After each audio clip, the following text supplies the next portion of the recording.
எப்படி திக்ர் செய்ய சொல்றான் அது ஒரு முறை இருக்கு. இவங்க எப்படி செய்யறாங்கன்னு பாருங்க. இந்த சாதிலியா தரிக்காவுல வரிசை நின்றுக்குவாங்க, நின்றுகிட்டு கையை கோர்த்துக்குவாங்க, கோர்த்து கொண்டு இப்படி இதான் இருக்கிற. இது என்ன இருக்கிற அது யூனிஃபார்ம் செய்வாங்க. இதுல இழுத்து திக்கிற வேற, இது வந்து வெளிச்சத்தில் ஆகாதுங்கிறது. இது என்னப்பா திக்கிறேன்னு கேட்டா அது சொல்றாங்க, இது நாங்க அல்லாஹ்தான் திக்ர் செய்யறோம்.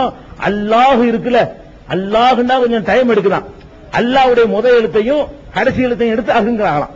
விஷயம் வழங்குதா? அல்லாஹ் இருக்குல்லங்க, அல்லாஹ்ன்ற தமிழ்ல எழுதுனீங்கன்னா ஆனாவை எடுத்துக்கிற வேண்டியது, இகன்னாவை எடுத்துக்கிற வேண்டியது, இல்லன்னாவளான விட்டுற வேண்டியது.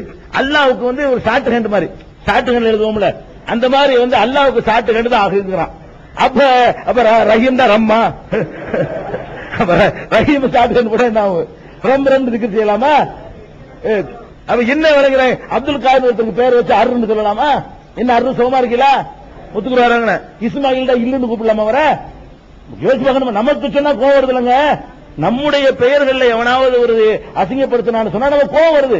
நம்ம என்ன பண்றோம்? அல்லாஹ்வுடைய பேர்ல விளையாடுறோம். அல்லாஹ் அவனுக்குன்னு அழகான பேர் அவன் சுட்டிக்கிட்டு இருக்கான், அவன் பேரை சுருக்க நீ யாரு? மனுஷன் பேரை சுருக்கிறோம். மொஹிதீன் அப்துல் காதர் ஜிலானி, மொஹிதீன் அப்துல் காதர் பேர் வைப்பாங்க. எங்க ஊர்ல மைத்துக்காரன் கூடுவாங்க. வர ஆம்புலன்ஸ் மையத்துக்காரு வந்துட்டாராம், மொஹிதீன் அப்துல் காதர் சொல்றாங்களாம், மைங்காரு மைத்துக்காரு. அந்த மாதிரி மனுஷன் பேரை சுருக்கி தொலைச்சிட்டு போ. அல்லாஹ்வுடைய பேரை நீ மாத்திருக்கு நீ யாரு? அல்லாஹ்வுக்கு புது பேர் வைக்க நீ யாரு? வலில்லாஹில் அஸ்மாவுல் ஹுஸ்னா, அல்லாஹ்வுக்கு அழகான பேர் இருக்குது. ஃபதுஹு பிஹா, அதை கொண்டு நீங்கள் அழையுங்கள். அல்லாஹ் அந்த வாய் நிறைய சொல்லும் போது ஆவுக்கு ஒரு நன்மை, இல்லுக்கு ஒரு நன்மை, லாவுக்கு ஒரு நன்மை, இகுக்கு ஒரு நன்மை கிடைக்குமப்பா. அதை சுருக்க நீ யாரு? ரஹ்மான் என்ற அந்த அர்த்தத்தை அப்படி உள்ளத்துல வாங்கி அளவற்ற அருளால் என்று சொல்லும் போது கிடைக்கிற அந்த இன்பம் ரன்னுடா கிடைக்குமா? ரஹ்மான்டா ரன்னு, ரஹீம்டா ரன்னு, ரம்மு, ஜப்பார்னா ஜர்ரு, வஹாப்னா ரப்பு. இது என்ன திக்ருங்கிற? அப்ப இந்த மாதிரி ஒரு காரணத்தை காட்டிக்கொண்டு திக்ருங்கிற பேர்ல உண்டாக்கி மார்க்கத்தை பார்த்தா வெறுக்கிறாங்க. மைக்க போட்டுக்கிட்டு தூங்க முடியறது இல்ல, மைக்க போட்டு கத்துறாங்க ராத்திரில 1 மணிக்கெல்லாம். கத்துனா அந்த டான்ஸையும் ஆட்டத்தையும் பார்த்துட்டு வேற மாத்துக்காரங்க நினைக்கிறாங்க நமக்கு இவங்களுக்கு எந்த வித்தியாசம் இல்ல, எல்லாம் ஒண்ணுதான். சரி தனியா மார்க்காண்டாங்க, ஒரு வித்தியாசம். அதே கூத்து டான்ஸ் எல்லாம் நடக்குது பள்ளிவாசலுக்குள்ள. இந்த கூத்துகள் எல்லாம் பள்ளிவாசலுக்குள்ள நடக்குது. பள்ளிவாசல் டான்ஸ் ஆடக்கூடிய பள்ளிவாசல் நிறைய இருக்குது. அப்ப அல்லாஹ்வை தவிர யாரையும் அழைக்காது சொன்ன இடத்துல இந்த மாதிரியான திக்ர்கள் செய்யக்கூடிய காட்சியெல்லாம் பாக்குறோம். அகுங்கிறான், இன்னொருத்தன் ஹூங்கிறான் திக்ரு. ஹூண்டா என்ன அர்த்தம்? ஹூண்டா அவன்ங்கிற திக்ரா? அட ஒரு திக்ருண்டா புகழ்றதா இருந்தா ஒரு கருத்து இருக்கவன், அவன்கிற ஒரு திக்ரா. ஹூ அவன் என்ன? ஹூக்கு அர்த்தம் என்ன? ஹூண்டா அவன், அரபு நாட்டுக்கு போனவங்க தெரியும். ஹூண்டா அவன், ஹீண்டா அவள், ஹூவான்னு சொல்றது ஹூம்பாங்க. அப்ப ஹுவாண்டா ஹூ அவன், நிறைய ஹுவல்லாஹுலாம் ஒரு குல் ஹுவல்லாஹு, அவன் தான் அல்லாஹ்னு சொல்றோம்ல, அந்த ஹுவதான். இந்த ஹூவ 2 தடவை போட்டுக்கிட்டு ஹூங்கிறான். அப்ப அல்லாஹ்வை திக்ர் செய்யறோங்கிற பேர்ல அல்லாஹ்வை கேவலப்படுத்தக்கூடிய முறையில எல்லாம் நம்மள உண்டாக்கி வச்ச காட்சியெல்லாம் பார்க்கிறோம். எந்த அளவுக்குன்னா அந்த இருக்கிற தரிக்காவுல நல்ல தரிக்கான்னு சொல்லுவாங்க, நக்ஷபந்தி.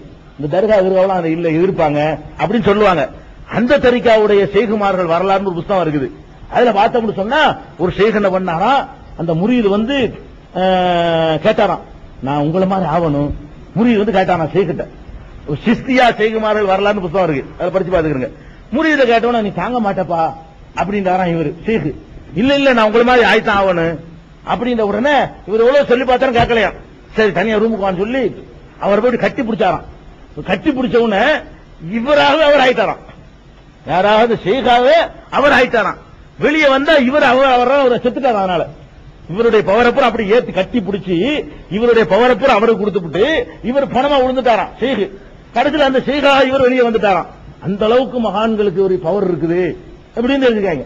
இது நல்ல தரிக்காவா? இதுக்கு பேரு நல்ல தரிக்கா. இந்த தப்லீக்காரர்கள் ஆதரிக்கக்கூடிய தரிக்கா. இந்த தரிக்கா நக்ஷபந்தியா தரிக்காவை தான் இவங்க எல்லாம் தப்லீக்காரங்களா தூக்கி பிடிப்பாங்க. அப்ப எதுக்கு இதை சொல்ல வரும்? ஜக்கரியா மௌலானாங்கிறாங்களா தாலீம் தொகுப்பு, அவர்லாம் நக்ஷபந்தியா தரிக்கா ஷேக். அவர் நக்ஷபந்தியாங்கிற ஷேகுக்கு அவர் ஷேகா இருந்தாரு தரிக்காவுக்கு. அவங்க எழுதி வச்சுக்கிறேன்னா ஒரு அவுலியா வந்து ஜனாசாவை தூக்கிட்டு போனாங்களாம். தூக்கிட்டு போகும்போது மக்கள் எல்லாம் பேசிக்கிட்டாங்களாம், நல்ல மனுஷன் மோத்தா போயிட்டாரு.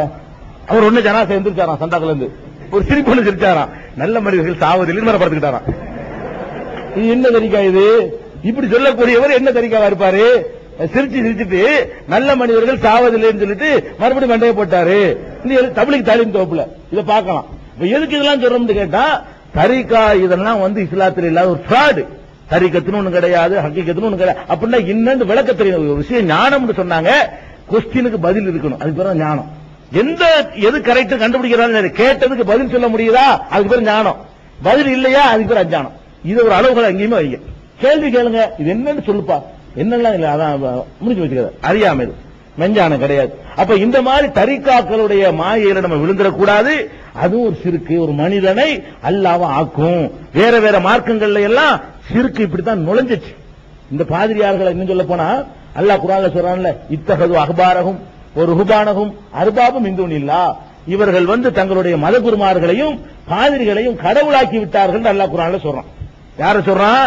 யூதர்களையும் கிறிஸ்தவர்களையும் பற்றி அல்லாஹ் பேசும் பொழுது தங்களுடைய பாதிரிமார்களை கடவுளாக்கி விட்டார்கள்.